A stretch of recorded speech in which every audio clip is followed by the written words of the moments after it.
Estamos aqui com Guilherme Silva, CEO da Glucast, fundador da CIS Group, e eu acompanho a carreira desse cavalheiro desde 99, um pouquinho depois da Ampex. Tudo bem, Guilherme? Tudo bom, Vitor. Tudo ótimo. Você é um dos fundadores da SET e um dos fundadores do que foi a Broadcasting Cable, que hoje é a SET Expo, depois de todos esses anos. Como que é para você, pessoalmente e como empresário, a importância de estar de volta aqui após esse hiato de 2 anos de pandemia? Vitor, essa é a SET, um pouco do saudosismo, já que você mencionou do início da SET. Sim, eu me lembro, na época eu estava na Apex ainda. A Apex foi um dos fundadores da SET. Nós trouxemos o presidente do SMPTE, que era o Carlos Kennedy, que era um dos diretores da Apex na época. Mas isso já tem muitos anos, né?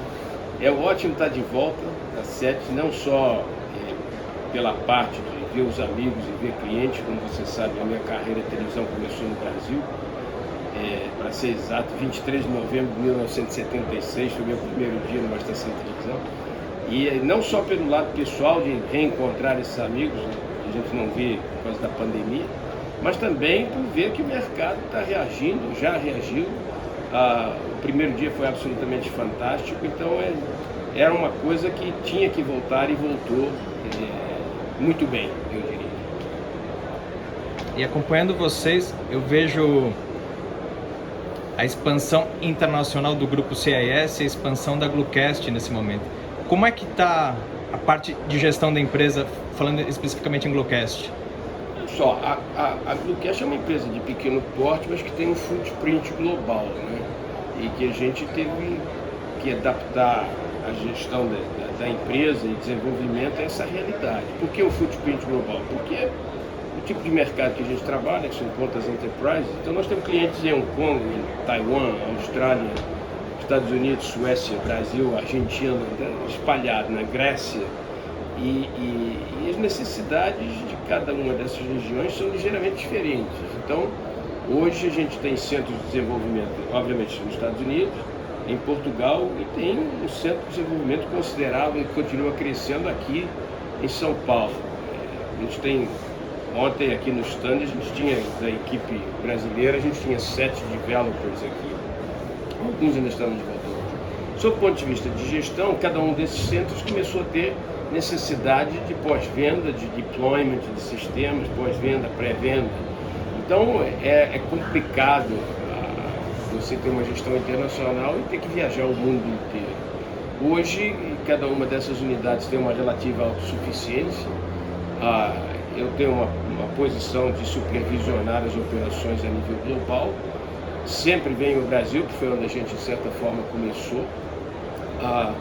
E o crescimento é um crescimento muito paralelo com a empresa, que é a nossa empresa irmã, que eu fui cofundador, que é a CIS, sem sombra de dúvida. Então, mais e mais, essa gestão vai ser uma gestão, de certa forma, feita em paralelo, porque a própria CIS também está se expandindo internacionalmente.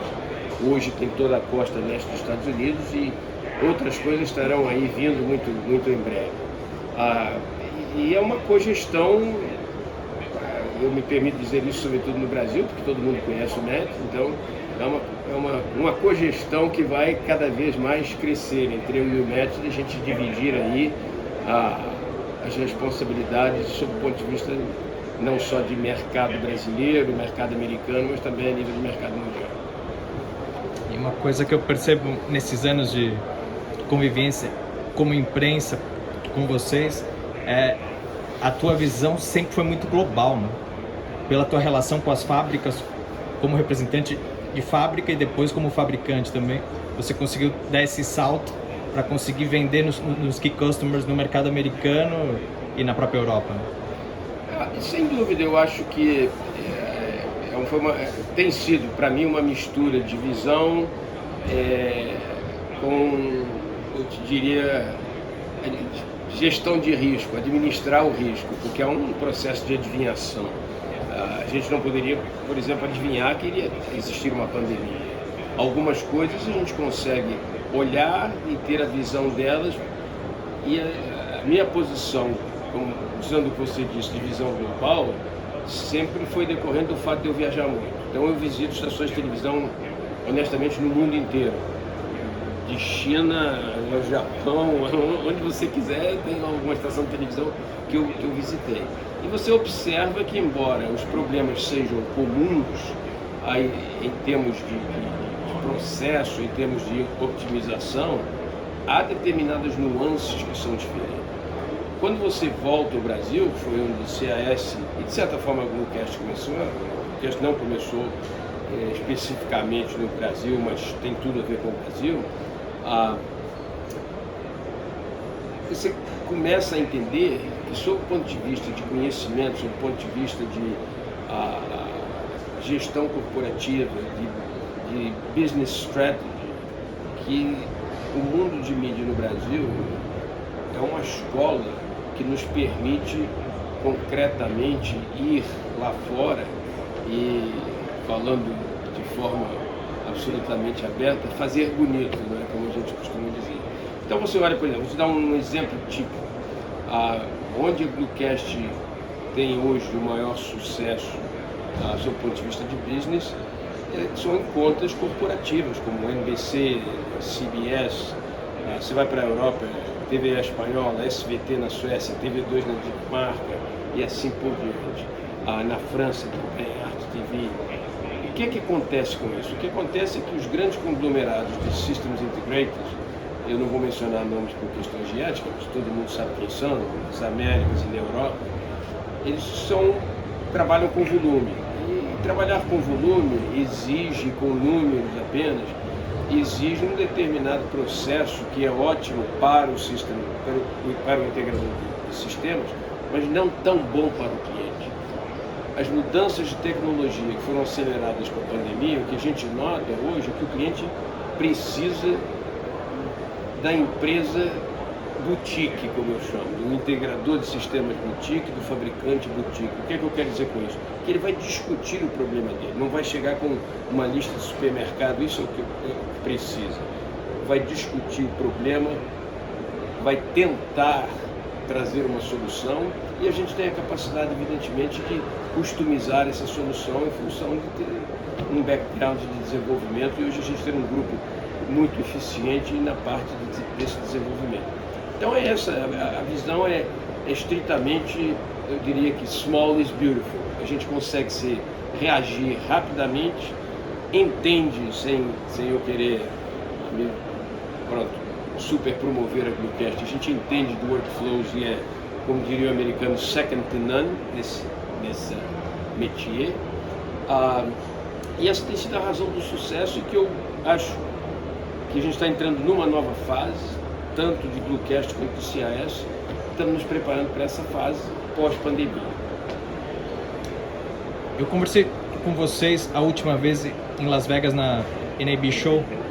Como é que vai ser a presença do grupo agora em Amsterdã, no IBC? Olha, o IBC era uma coisa que ficou naquela de vai, não vai, a gente não sabia se efetivamente ia acontecer. O IBC, como você sabe, cancelou a última hora, no final do ano passado, e foi uma decisão que a gente não conseguiu tomar em tempo. O que é que eu quero dizer com isso? Nós vamos ter presença no IBC, mas nós não vamos ter um stand no IBC. Tipicamente a gente fica no Hall 7 e o Hall 7 simplesmente não tem espaço, nem no 7 nem no 6. O único espaço seria no Hall 13, que é onde a Sony fica, e que é conhecido como Hall da Sony. Nós somos uma empresa muito pequena, no tipo de mercado onde a gente opera e o tipo de cliente que é o nosso alvo, não trafega muito pelo Hall 13. Então a gente optou, vai ter uma suíte no Okura. Hoje, com a facilidade de cloud, a gente faz qualquer demonstração remotamente e a gente estará lá durante o show inteiro. Em breve vamos divulgar como entrar em contato com a gente se quiser ir na suíte e passar algum tempo conversando sobre tecnologia, vendo algumas demonstrações, ou se simplesmente quiser encontrar no RAI, a gente vai ter equipe lá buscando aí parceiros e clientes para podermos conversar sobre o assunto. E eu ouvi falar que a Bluecast está muito envolvida com o setor de futebol ultimamente. Eu diria que é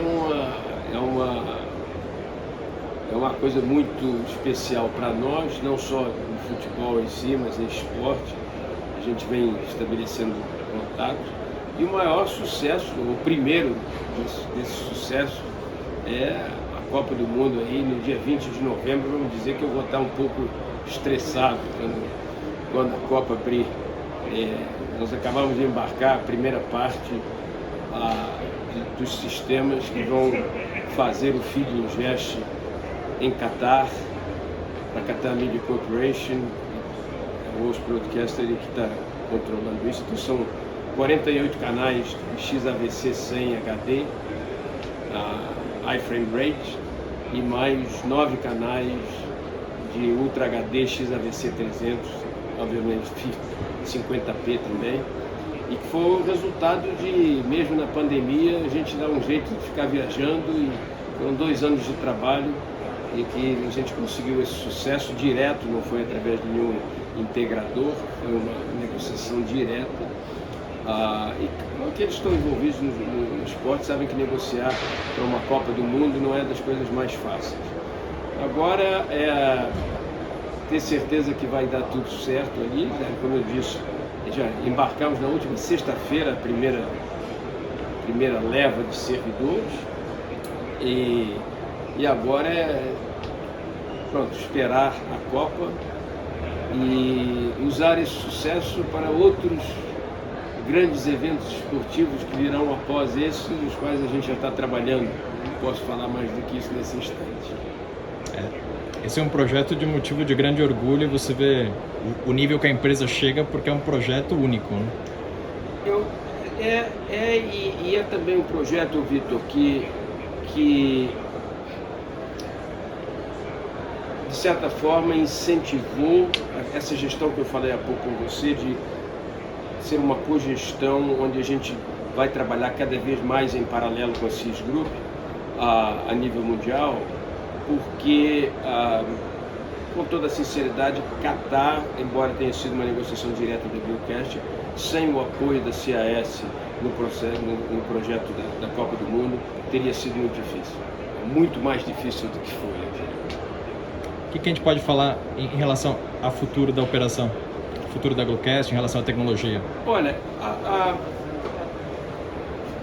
houve uma aceleração do processo de cloud em todos os lugares. Eu sempre viajei muito, como você sabe, continuo viajando, e em um determinado instante dessas viagens eu cheguei à conclusão que eu precisava saber de que cloud a gente estava falando, porque a noção de cloud em cada cliente, em cada usuário, é diferente. O tipo de produto que a gente tem não é um produto que sobreviva a subscriptions. Então, sem dúvida, hoje a gente tem soluções em cloud.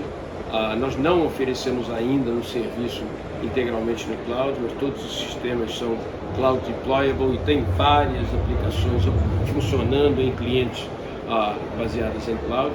Então a gente continua indo nessa direção, mas o grande foco hoje da empresa, independente da linha de produtos de ingest, são as questões relativas à otimização do workflows. O que a gente sentiu pós-pandemia ou durante a pandemia foi uma demanda crescente na parte de gestão de acervo. Então hoje a gente trabalha muito com Metadata Migration, com Archive Transformation. O que isso quer dizer além do marketing de tecnologia? A gente tem grandes projetos, alguns de grandes redes internacionais que tinham sistemas de arquivamento nos birôs de jornalismo em Paris, Londres, Los Angeles, Washington, etc., que resolveram fazer a centralização disso de volta a Nova York, por exemplo, onde nós temos que pegar não só o acervo em Deep Archive em cada uma dessas localizações, extrair metadados, fazer o enriquecimento desses metadados, compatibilizar múltiplas resoluções, colocar num mezzanine level e trazer isso para um archive central. Mas não é só um archive central, é que ele tem que ser híbrido por questões de redundância. Então é cloud de um lugar e on-prem do outro. Esse foi indubitavelmente um negócio que a gente vê crescer quase que semanalmente. E o outro são as mudanças de sistema. A verdade é que os grandes sistemas, que eu costumava dizer, da lente ao transmissor, estão em queda livre, por assim dizer, e os grandes fabricantes, alguns dos quais a própria CAS representa, que dominam ou dominaram esse mercado durante anos, hoje existem opções. Há uma busca por alternativas mais eficientes, mais baratas, enfim, mais fáceis, que requeram menos complexidade sob o ponto de vista de tecnologia e até operacional. Então, muitos desses clientes nos buscaram dizer, olha, eu estou com a plataforma A e estou querendo ir para a plataforma B, mas eu tenho uma série de metadados e uma série de assets, como é que eu consigo compatibilizar isso? Então a gente tem que fazer extração de metadados, de novo, mapeamento desses metadados e levar para as novas plataformas. Então, uma vez mais, a gente continua preenchendo os buracos do queijo suíço, que é esse nosso mercado de produção. Obrigado, amigo. Desejo muito sucesso para vocês e sucesso no Catar. Obrigado, Vitor. Espero te ver no IBC e, quem sabe, no Catar. Eu não vou estar na abertura, porque é Thanksgiving, mas, por certo, no encerramento da Copa, estarei por lá. Maravilha, amigo. Obrigado.